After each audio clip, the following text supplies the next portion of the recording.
Sabe, o grande desafio na nuvem hoje em dia é conseguir o equilíbrio perfeito.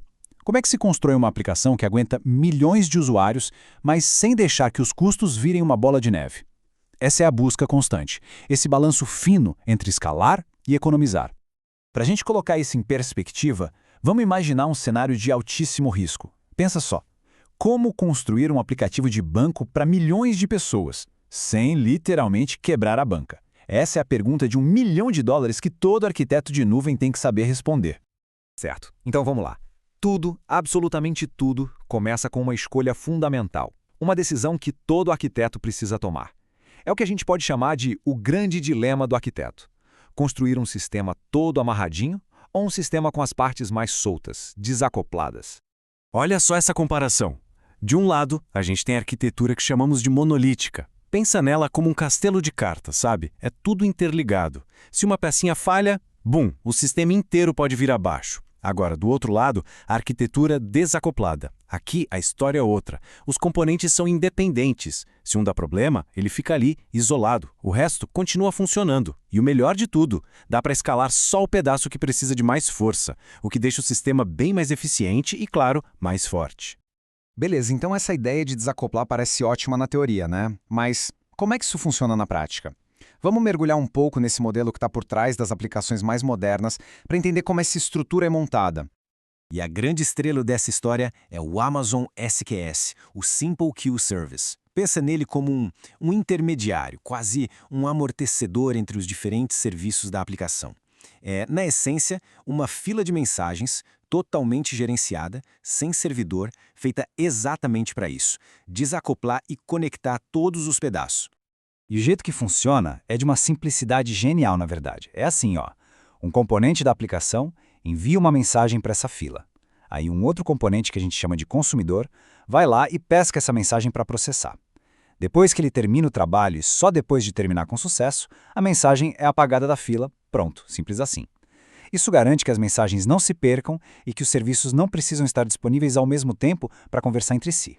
E é aqui que a coisa fica fantástica. Dá para juntar o SQS com o Autoscaling. Imagina só a cena. A gente cria uma regra, por exemplo. Olha, quando a fila tiver mais de 300 mensagens esperando, liga uma máquina nova, uma instância EC2, para ajudar a dar conta do recado. O que isso significa na prática? Que o sistema escala com base na demanda real, na quantidade de trabalho a ser feito e não só olhando para o uso da CPU. É escalar de um jeito muito mais inteligente e, claro, muito mais econômico.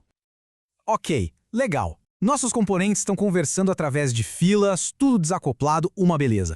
Mas, e quando a gente tem um processo mais complexo? Um fluxo com vários passos que precisa de uma certa ordem. Quem é que rege essa orquestra toda de serviços? Pois é, para isso existe um maestro, e o nome dele é AWS Step Functions. Ele é exatamente isso, o orquestrador sem servidor que a gente precisa. Com ele, dá para desenhar esses fluxos de trabalho visualmente. Aqueles processos super complexos viram os diagramas, umas máquinas de estado que ficam bem fáceis de entender e de gerenciar. E não é uma coisa só não, tem dois sabores, digamos assim. Os Standard Workflows são perfeitos para aqueles processos mais longos que precisam de auditoria, tudo certinho. Eles aguentam até 2.000 execuções por segundo. E aí tem os Express Workflows. Esses são para pancadaria, coisas de altíssimo volume, curta duração, tipo streaming de dados. E olha esse número, até 100.000 execuções por segundo. É muita, muita coisa. Ah, é só uma menção rápida. Para aquele trabalho com dados pesados mesmo, sabe, processamento em lote, vale muito a pena dar uma olhada no AWS Batch.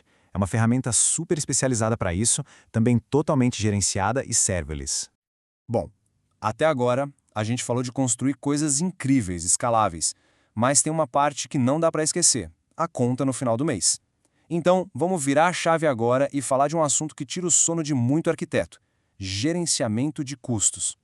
E a nossa primeira linha de defesa contra sustos na fatura é o AWS Budgets. Pensa nele como um sistema de alerta precoce. A gente define um orçamento e ele fica de olho. Se os gastos passarem do limite ou se a previsão indicar que vão passar, ele manda um alerta. Acabou aquela surpresa desagradável no fim do mês.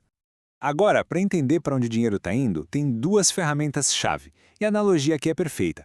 O Cost Explorer é tipo a fatura do cartão de crédito. Dá para ver o total, quanto foi gasto em cada serviço, aquela visão mais geral.